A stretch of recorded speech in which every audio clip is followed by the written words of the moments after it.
Assalamualaikum warahmatullahi wabarakatuh.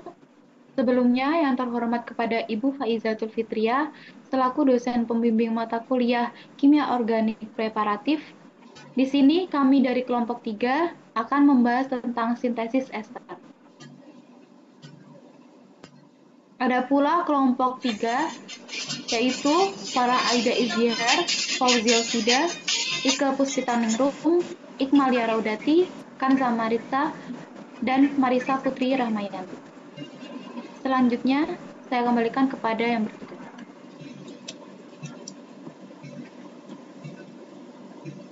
Jurnal yang pertama yaitu berjudul The Preparation of Methyl Benzoate and Methyl Salicylate on Silica Gel Column.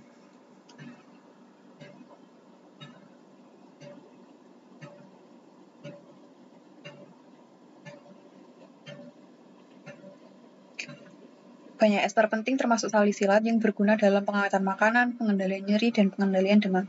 Asam asetil salisilat atau aspirin adalah analgesik yang efektif, obat antipiretik dan antiinflamasi yang juga mencegah agregasi trombosit dan stroke. Sedangkan metil salisilat adalah contoh lain dari ester yang digunakan sebagai agen anestesi lokal dan disinfektan yang secara komersial digunakan dalam pasta gigi, obat kumur, parfum, serta bahan penyedap. Metode yang digunakan pada jurnal ini adalah esterifikasi yang dimodifikasi, di mana reaksi esterifikasi akan dilakukan pada kolom silika gel yang dikemas dengan alkohol disuling atau direflux di atas kolom. Gambar di samping adalah contoh reflux alkohol pada kolom silika gel.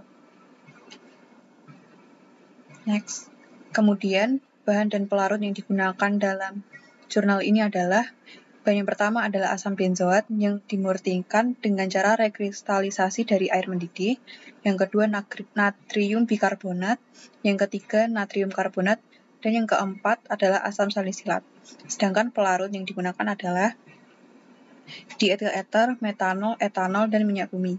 Pelarut ini didistilasi ulang sebelum digunakan.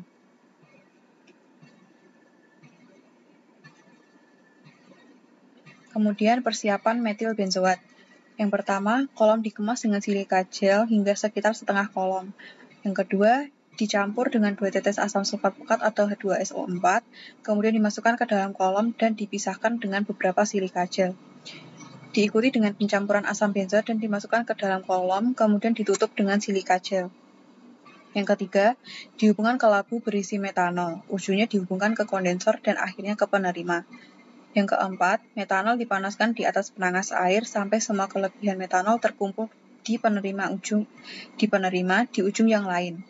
Yang kelima, setelah semua metanol telah didistilasi melalui kolom dan kelebihan metanol dikumpulkan dalam penerima, dibiarkan semalaman untuk memungkinkan silika gel yang tertanam metanol mengalir kembali ke dalam labu.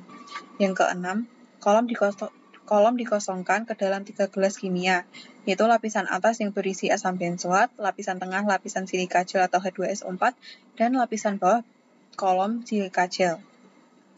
Metanol yang telah dialirkan ke dalam labu juga dikumpulkan untuk analisis KLT.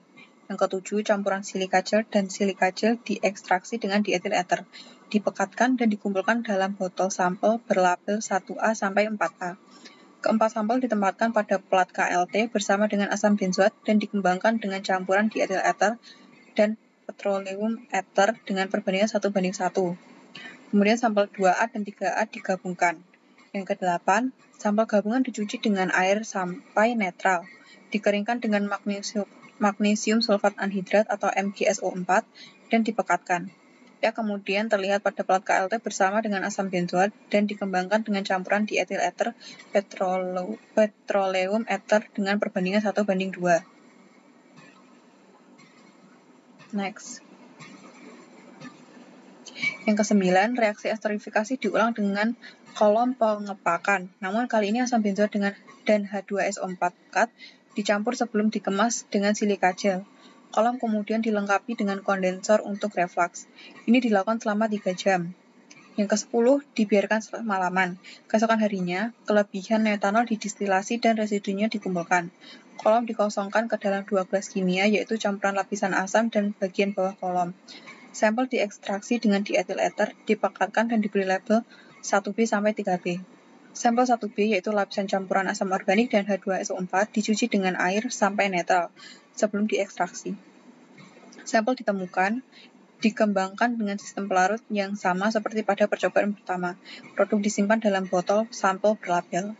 Terakhir yang ke-11, reaksi esterifikasi diulang menggunakan metode reflux konvensional. Proses ini melibatkan reflux 1 gram asam benzoat, 2 tetes H2SO4 pekat, dan metanol berlebih selama 3 jam. Metanol berlebih didistilasi, residu dicuci dengan air berlebih sampai netral, dan ester diekstraksi dengan dietil ether. Pelarut dihilangkan dan dilakukan KLT. Itu produk disimpan dalam botol sampel yang diberi label. Next. Kemudian persiapan metil salisilat. Metil salisilat dibuat seperti dalam pembuatan metil benzoat. Namun pembuatan metil salisilat diulang dengan kolom yang lebih panjang di mana MgSO4 anhidrat sebanyak 20 gram dimasukkan ke bagian bawah kolom. Direflux dengan metanol selama 4 jam, setelah itu dibiarkan semalaman. Kemudian dikerjakan dan dianalisis seperti pada persiapan metil benzoat sebelumnya. Next. Hasil eksperimen, pembuatan metil benzoat, destilasi alkohol pada kolom. Pada percobaan ini, dengan destilasi metanol secara kontinu, yang pemisahannya sangat buruk. Plat TLC menunjukkan adanya konversi parsial asam menjadi ester, seperti pada gambar 4. Titik A1 pada kolom menunjukkan tidak adanya ester, hanya ada benzoat yang tidak bereaksi. Pada titik A2 dan A3 masing-masing ekstraksi dari asam dan mineral, dan pada bagian bawah kolom menunjukkan adanya ester yang tidak terbentuk serta adanya asam yang tidak bereaksi pada sampel A2 dan A3. Selanjutnya, setelah diuji dengan KLT, bercak asam mineral akan menghilang dan bercak yang pemisahannya lebih baik akan terlihat.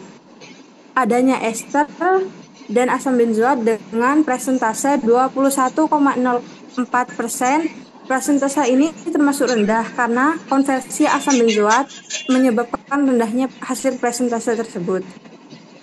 2.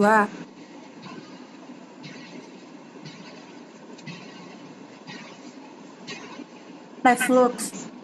Kanal yang direflux di atas kolom pengepakan membuat campuran bintik-bintik pada KLT yang juga menunjukkan adanya konversi parsial organik seperti pada gambar 6. Hasil KLT menunjukkan terbentuknya ester dengan baik dengan persentase 15,23% pada lapisan yang mengandung asam organik dan asam anorganik, yaitu asam benzoat dan asam sulfat. 3.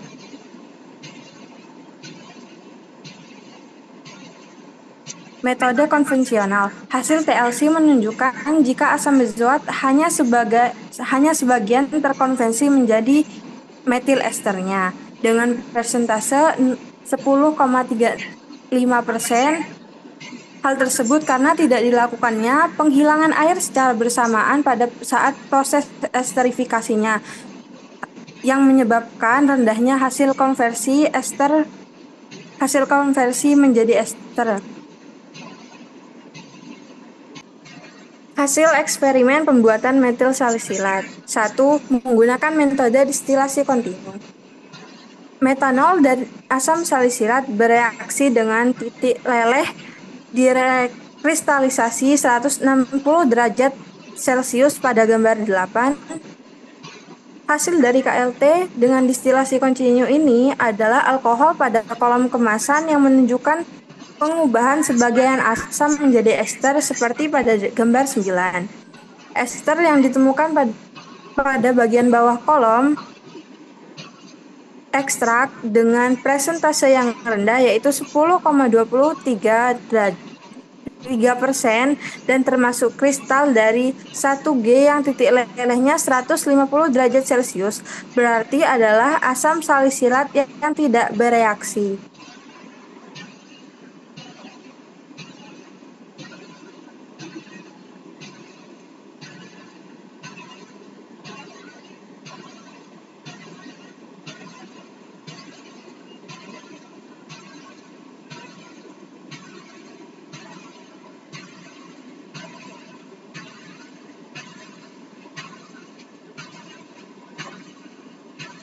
2. Reflux.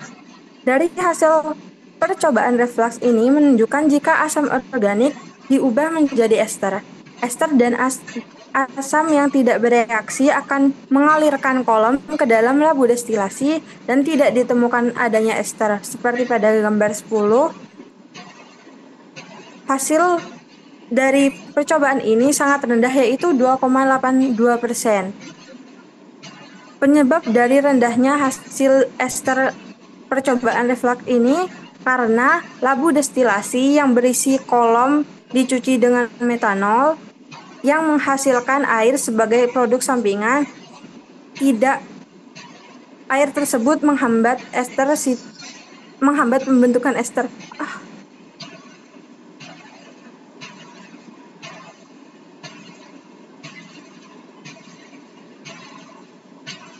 Kemudian 3, metode konvensional. Pada metode ini menghasilkan 13,45% dan residu kristal yang dapat meleleh pada suhu 162 derajat Celcius.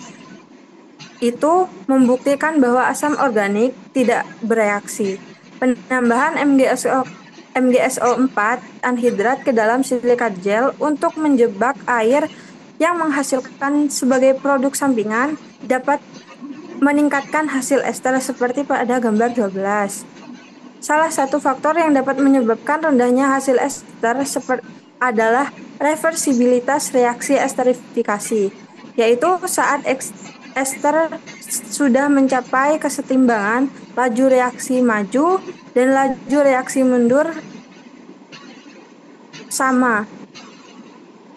Sebab itu, keberhasilan reaksi ini bergantung kepada penghilangan produk sampingan seperti air.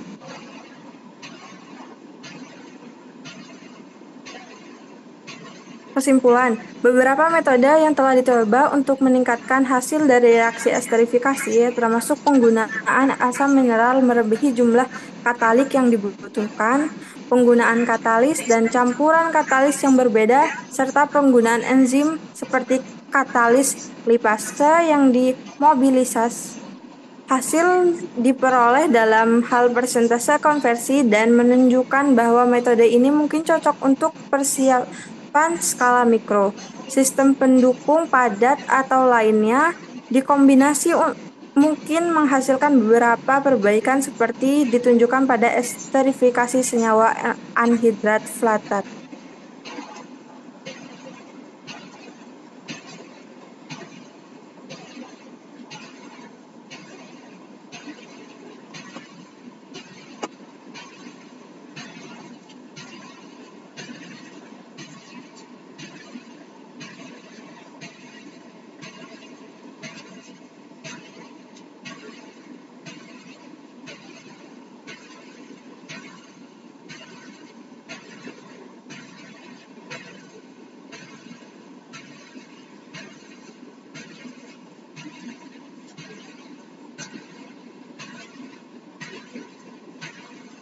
Kemudian untuk jurnal yang kedua berjudul Sintesis dan Karakterisasi Katalis Heterogen dari Ampas Tebu, Produksi Metil Ester Minyak Biji Jarak Pagar.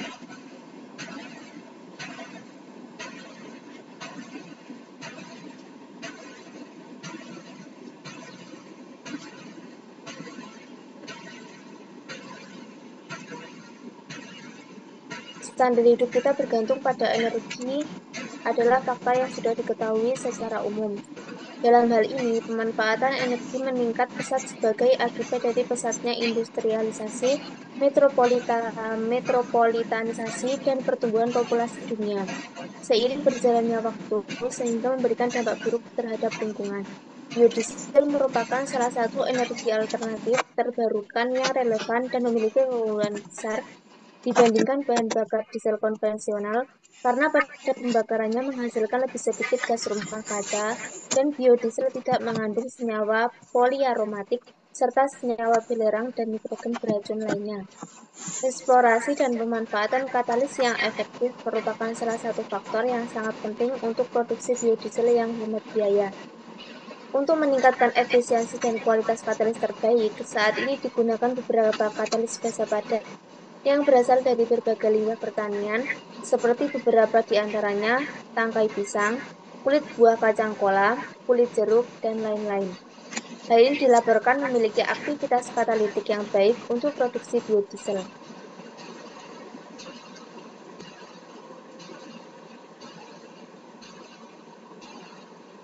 Katalis padat yang dilaporkan ini bersifat terbarukan.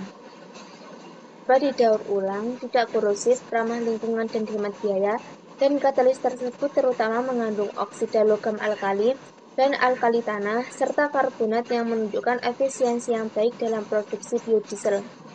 Tebu atau yang disebut Saccharum officinarum yang termasuk dalam famili Poaceae adalah rumput tinggi abadi yang tumbuh kuat, yang budidayakan secara luas di seluruh dunia sebagai tanaman komersial penting. Residu tebu berserat yang dikenal sebagai ampas tebu memiliki aplikasi yang sangat luas. Ampas tebu juga memiliki potensi yang kuat untuk produksi biogas, melakukan transesterifikasi ampas tebu untuk mengubahnya menjadi bioplastik berkelanjutan, dan juga mempelajari serat ampas tebu untuk produksi polimer. Ampas tebu juga telah dilaporkan menghasilkan energi listrik dan produksi produk bernilai tambah seperti bahan kertas, pulp, dan lain-lain. Ampas tebu mempunyai potensi yang kuat untuk dimanfaatkan sebagai bahan baku bahan untuk produksi katalis dibandingkan jenis biomasa lainnya. Produksi tebu global sangat tinggi dan jumlahnya melimpah. Ampas tebu dihasilkan sebagai limbah.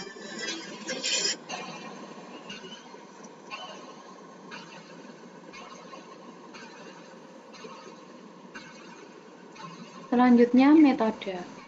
Yang pertama, pembuatan katalis terkalsinasi ampas tebu atau SPCC.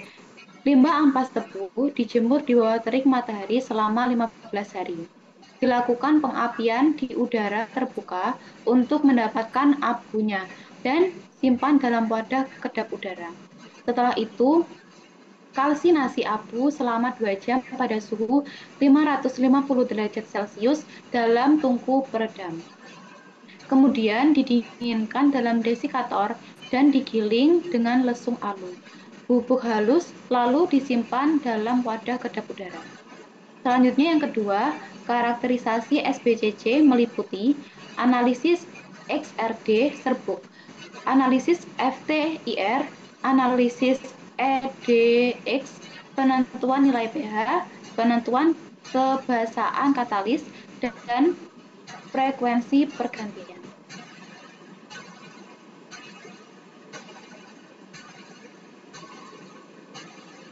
Kemudian yang ketiga adalah prosedur reaksi transesterifikasi dan produk berakterisasi.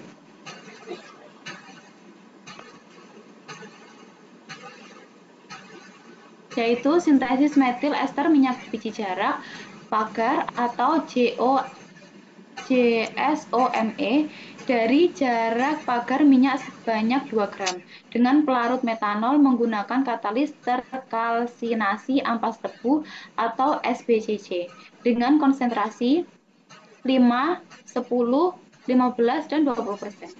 Untuk reaksinya, labu alas bulat leher ganda yang berukuran 100 mili yang dihubungkan ke kondensor reflux ditempatkan dalam penangas air di atas pelat panas. Suhu yang digunakan untuk uji aktivitas katalitik adalah 45, 55, 65, dan 75 derajat Celcius. Dan rasio metanol terhadap minyak yang berbeda atau MTOR yang digunakan adalah 6:1, 9:1, 12:1, dan 15:1. Reaksi dilakukan pada kecepatan pengadukan 680 rpm ketika penangas air mencapai suhu yang diperlukan untuk reaksi. Kemudian, kemajuan dan reaksinya kelengkapan diperiksa dengan KLT menggunakan etil asetat 1:20 dan heksana.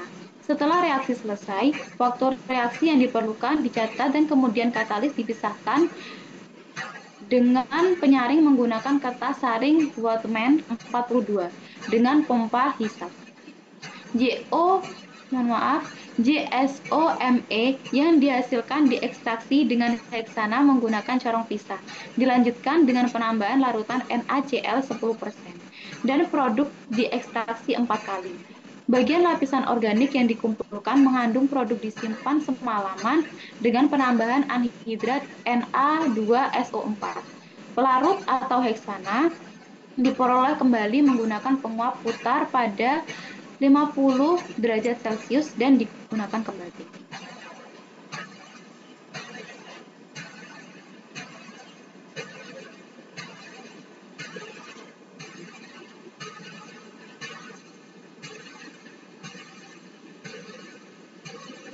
Untuk yang selanjutnya yaitu hasil dan pembahasan. Yang pertama, analisis XR diserbuk. Katalis atau yang biasa disebut SVCC dikarakterisasi pola XR diserbuk untuk mengetahui keberadaan komponen anorganik secara kualitatif. Analisis ini berdasarkan analisis yang didapat berdasarkan data CCPDS mengungkapkan adanya klorida, karbonat, dan oksida. Karbonat ditemukan dalam bentuk K2CO3, Na2CO3, MgCO3, dan kalsium magnesium, dan berbagai oksida yang ada adalah K2O, SiO2, KO, MgO, ZnO, P2O5, SRO, dan Fe2O3.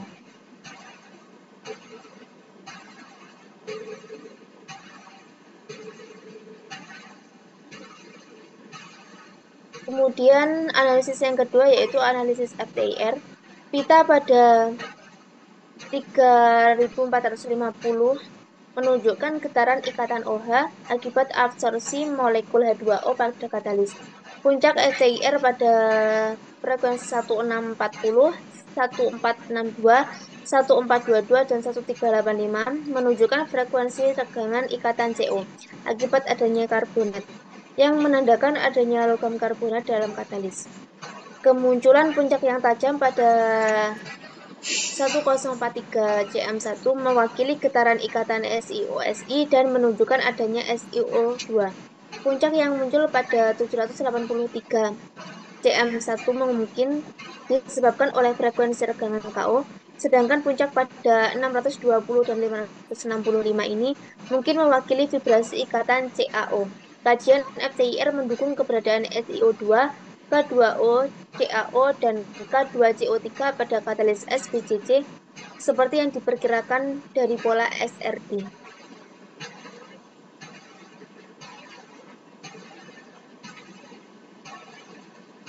Kemudian analisis EDX. Tingginya jumlah O, Si, K, dan C yang ditunjukkan dalam analisis EDX mengkonfirmasi keberadaan SiO2, K2CO3, dan K2O yang diprediksi selama analisis XRD.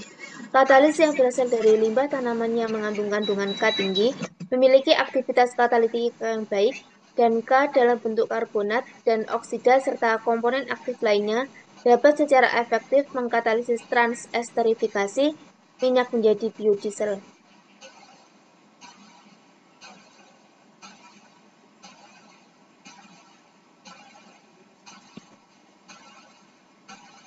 Selanjutnya, penentuan nilai pH.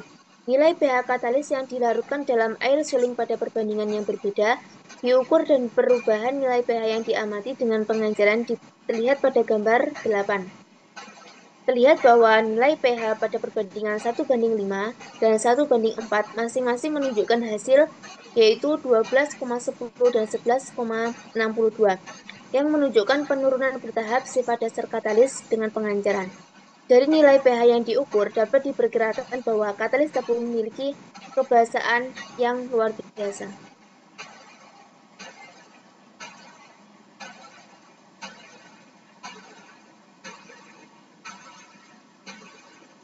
Kemudian yang selanjutnya yaitu penentuan kebasaan katalis dan frekuensi pergantian. Kebasaan SVCC dipelajari dengan menggunakan indikator Hammett. Selama percobaan, terjadi perubahan warna dari biru menjadi hijau pada percobaan bromotimol biru, yaitu kebasaan mengandung 7,2. Merah muda menjadi tidak berwarna pada percobaan phenolphthalein Kebasaan mengandung 9,3 dan merah muda tua menjadi magenta dengan larutan biru nil dengan kandungan basa 10,1.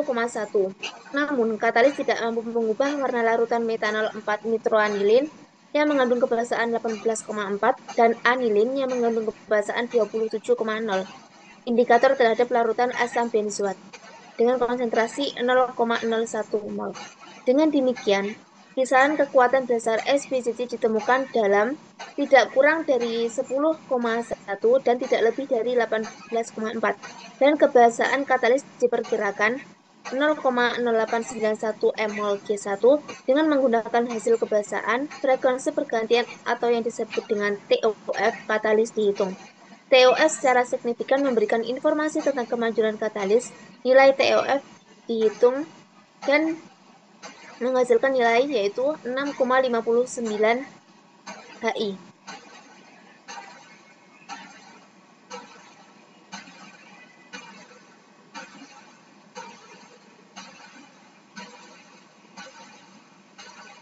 Baik, selanjutnya tentang pengaruh pemuatan katalis. Efisien SPCC sehubungan dengan menjaga MTOR 9:1 dan suhu 65 derajat tetap. Pemeriksaan pemuatan katalis menunjukkan bahwa waktu reaksi 390 menit dengan 5 beban katalis. Pada hasil ini menurun secara signifikan hingga pada menit ke-285 dengan pemuatan katalis hingga beban katalis 10. Dalam persen hasil produk dari 88,52 menjadi 92,4 menjadi 92,84. Namun, tidak ada peningkatan substansial dalam hal JSOMe atau sintesis metil ester minyak biji jarak pagar yang melebihi 10% pemuatan katalis. Tetapi dalam hal ini katalis memuat. Kemungkinan penyebabnya mungkin karena kelebihannya sejumlah katalis yang menahan perpindahan massa dalam sistem katalis heterogen. Jadi mengadsorpsi reaktan dan dapat meningkatkan viskositas sistem reaksi. Dan sebagai akibatnya, interaksi molekul reaktan ditekan yang menyebabkan hilangnya produk.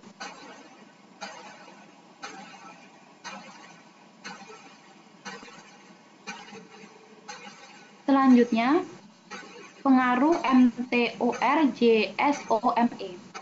MTOR yang optimal merupakan faktor penting dalam sintesis yang kompeten biodiesel. Meskipun secara stoikiometri MTOR 3:1 diperlukan dalam konversi bahan baku menjadi biodiesel.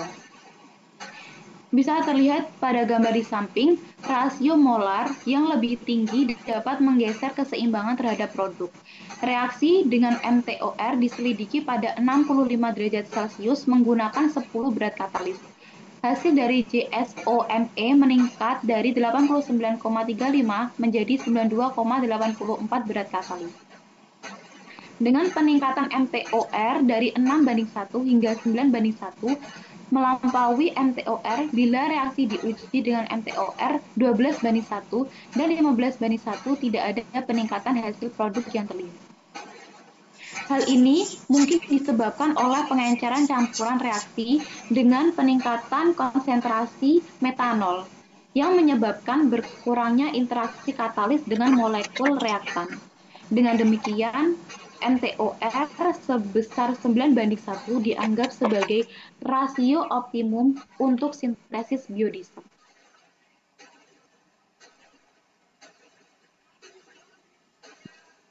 Selanjutnya, pengaruh suhu pada sintesis JSOMe.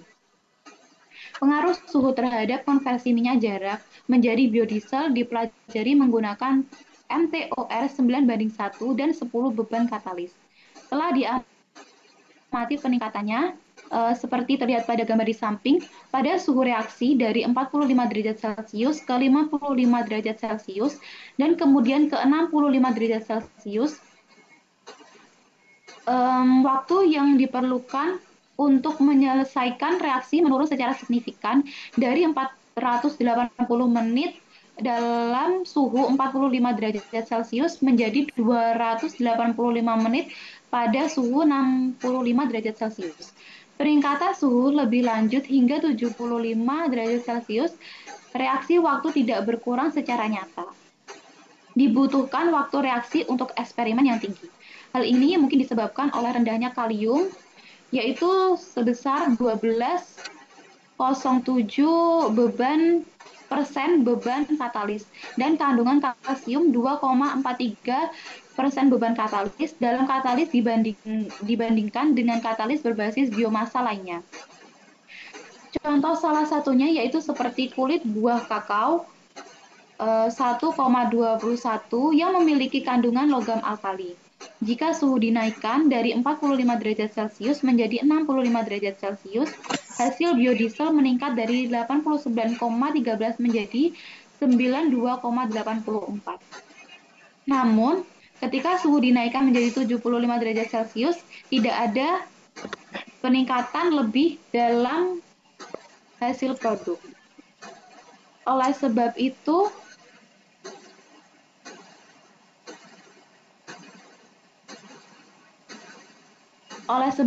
ini, diperoleh hasil terbaik dari segi waktu reaksi dan hasil produk diperoleh pada suhu 65 derajat Celcius, yang mungkin disebabkan oleh pengayaan dalam energi kinetik yang memadai untuk mencapai penghalang energi untuk konversi trigliserida menjadi ester. Selanjutnya terjadi penguapan metanol dimulai melebihi suhu 65 derajat Celcius dan metanol keluar dari campuran reaksi, dan hasilnya konsentrasi metanol akan menjadi lebih rendah, lebih sedikit interaksi dengan trigliserida dan katalis. Oleh karena itu, dipilihlah suhu 65 derajat Celcius sebagai suhu transesterifikasi minyak jarak pagar menjadi biodiesel pada 9:1 mTOR dan 10 beban katalis.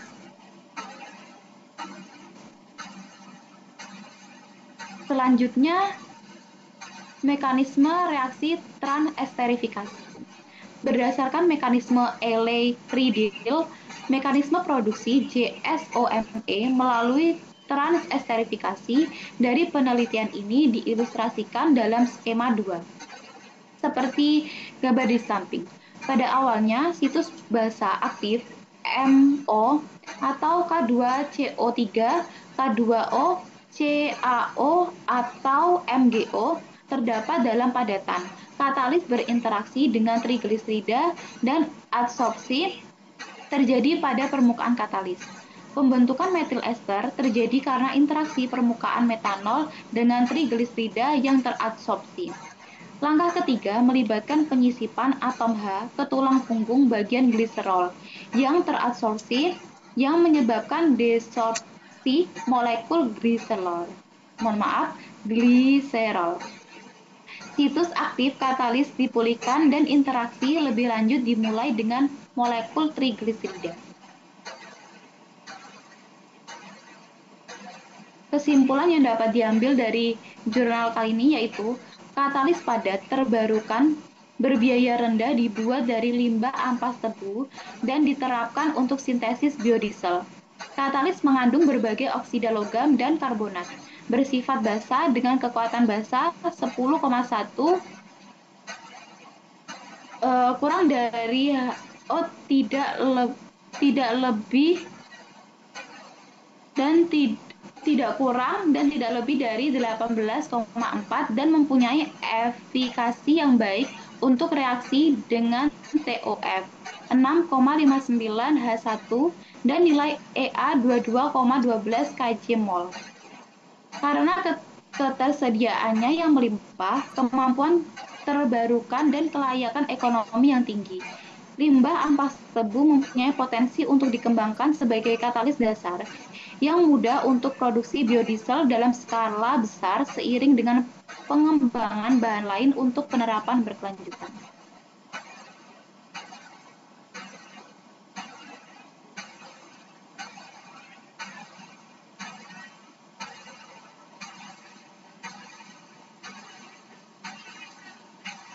Kemudian jurnal yang ketiga yaitu sintesis gliserol karbonat dari gliserin dengan CaCO3 dalam reaktor batch.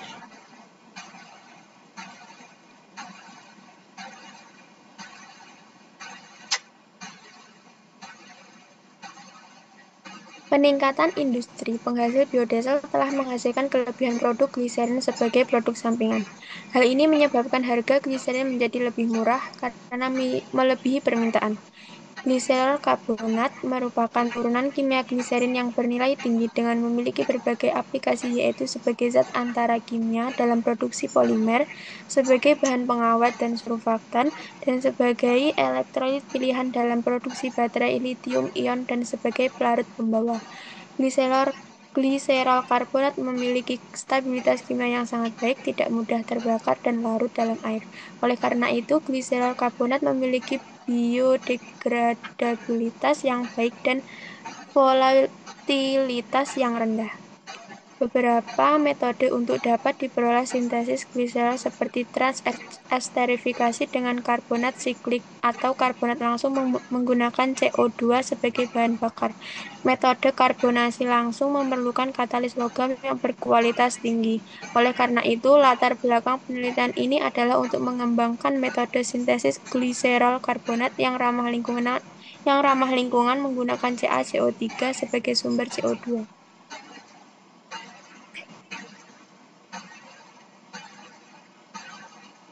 Kemudian bahan dan alat yang digunakan yaitu bahan kalsium karbonat atau CaCO3 dengan ukuran partikel 0,7 mikrometer tanpa perlakuan modifikasi permukaan. 2 gliserin dengan kemurnian lebih dari 99%. Yang ketiga etanol dengan kemurnian 96%. Perbandingan bahan yang digunakan 1 rasio gliserin 20% dan rasio gliserin 1:0,5. Dan alat yang digunakan 1 corong pemisah digunakan untuk melakukan proses ekstraksi dengan etil asetat. 2 rotary evaporator digunakan untuk menghilangkan uap dari senyawa produk yang terbentuk. 3 reaktor batch. Reaktor batch adalah tangki yang dirancang untuk melakukan reaksi kimia. Alat ini memiliki pengaduk baling-baling ganda yang memiliki kapasitas 2 liter dengan 2 buah stirrer propeller.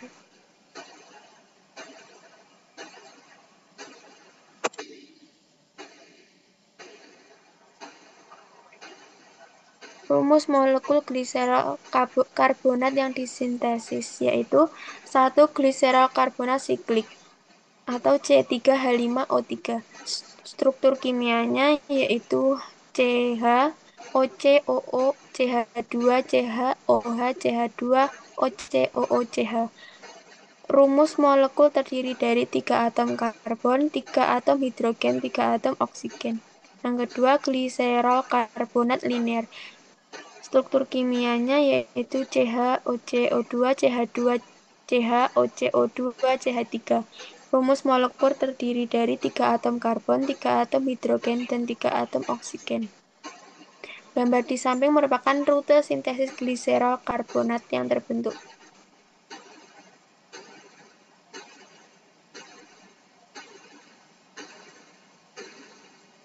Selanjutnya yaitu prosedur kerja proses reaksi.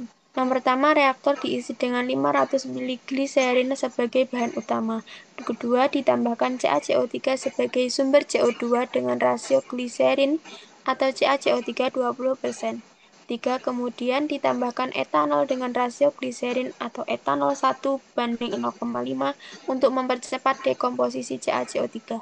4. Semua campuran gliserin, etanol, dan CaCO3 yang sudah berada di dalam reaktor dimulai pengadukan dengan kecepatan yang kuat dengan menggunakan 2 buah stirrer propeller yang dimiliki reaktor ini. Tujuannya yaitu untuk pengadukan cepat kuat ini untuk menghomogenkan semua bahan karena terdapat bahan yang sedikit susah untuk larut, yaitu CaCO3. 5. Reaktor diatur pada suhu 250 derajat Celcius dan diatur tekanannya pada 45 PSI untuk bisa mencapai kondisi yang subkritikal. 6. Tunggu kurang lebih selama 8 jam untuk memastikan bahwa konversi telah terjadi secara sempurna. 7. Setelah reaksi, produk yang diperoleh disaring dan disentrifugasi untuk menghilangkan semuanya. Yang ke-8, setelah itu, Semua senyawa yang mudah menguap dihilangkan dengan menggunakan alat rotary evaporator. 9. Fase organik dalam larutan diekstraksi dengan penambahan etil asetat dengan menggunakan alat corong pemisah dan kemudian etil asetat diperoleh kembali dengan penguapan berputar.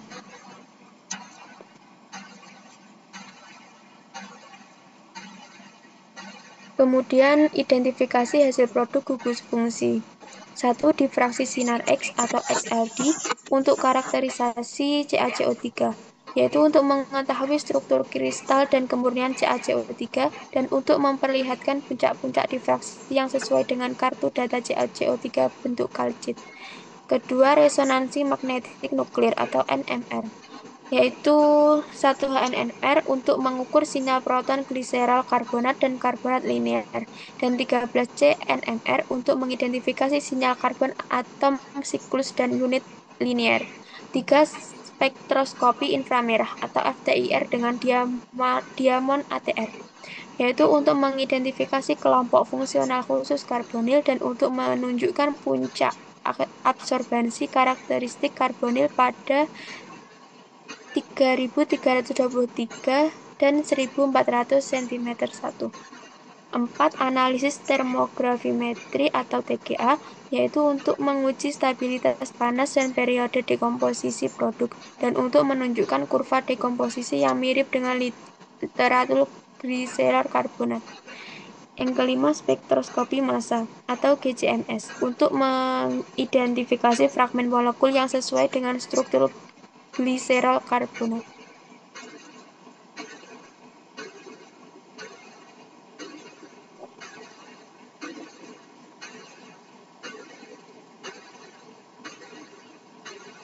Hasil dan pembahasan dari difraksi sinar X ini menunjukkan bahwa ada partikel dengan kristalinitas tinggi, yaitu ditunjukkan pada gambar 1 terdapat kisi-kisi 012, 104, 110, 113, 202, 016, 018, dan 122. Tanda-tandanya terdapat pada suhu 29,8 derajat dan 43,8 derajat, yaitu pada CaCO3 dalam bentuk kalsit. Sinyal tajam disajikan yang dapat diindeks pada grafik difraksi CaCO3, dan tidak ada ditemukannya tanda-tanda pengotor. Next.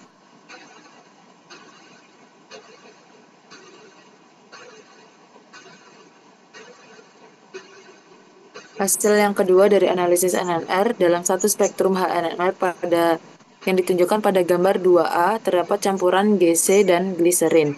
Pada gambar 2B terdapat sinyal di daerah 4,4 sampai 3,6 ppm dari proton CBA dari gliserin.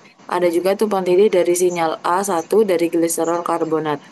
Sinyal rantai linear terdapat pada 4,3 ppm, 3,69 ppm, dan 3,68 ppm.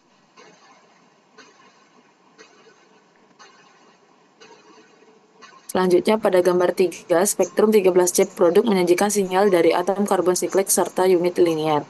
Spektrum menyajikan sinyal 2 sama dengan 77 ppm, 3 sama dengan 65,6 ppm, 1 sama dengan 65,2 ppm, dan 4 sama dengan 155 ppm. Karakteristik dari griselor karbonat ini.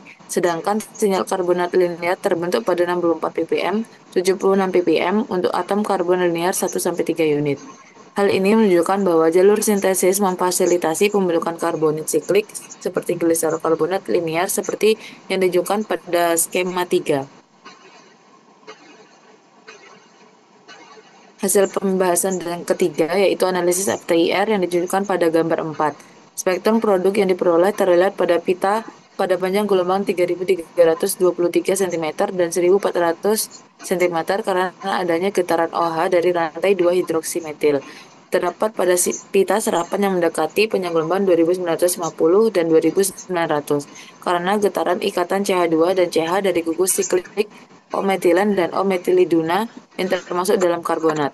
Terdapat juga pita serapan yang berasal dari regangan ganda gugus C rangkap 2O pada panjang gelombang 1770 cm karena pembentukan gugus karbonat linear dan karbonat siklik. Pada sekitar panjang gelombang 1170 dan 1030 terdapat sinyal peregangan C dan CO masing-masing pada rantai muncul 2 hidroksi etil. Semua sinyal ini mengkonfirmasi adanya gliserol karbonat dalam produk yang diperoleh dari reaksi, yaitu pada panjang gelombang 1480, 1340, dan 1160.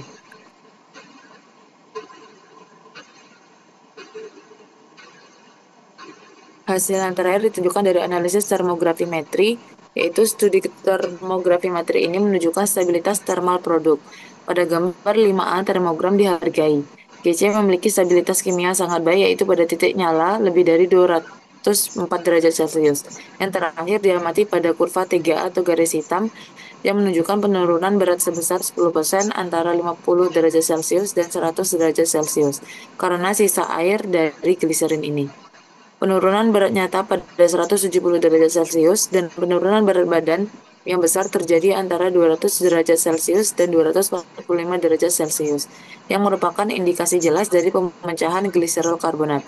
Dan pada gambar 5B, turunan persentase berat ini menunjukkan kembali bahwa kehilangan total terjadi di bawah 250 derajat Celcius.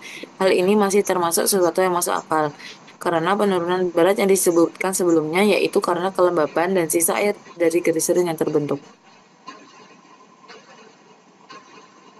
Kesimpulan dari jurnal penelitian ini adalah bahwa proses reaksi sintetis gliserol karbonat dalam sistem batch yang menerapkan CaCO3 dan waktu reaksi, yaitu pada studi FTIR menunjukkan adanya gugus karbonil dalam produk yang disintetis, sedangkan pada studi termografimetri menunjukkan bahwa produk tersebut memiliki stabilitas termal yang mendekati GC, dengan resonansi magnetik yang mengkonfirmasi keberadaan struktural GC, selain keberadaannya dari gliserin.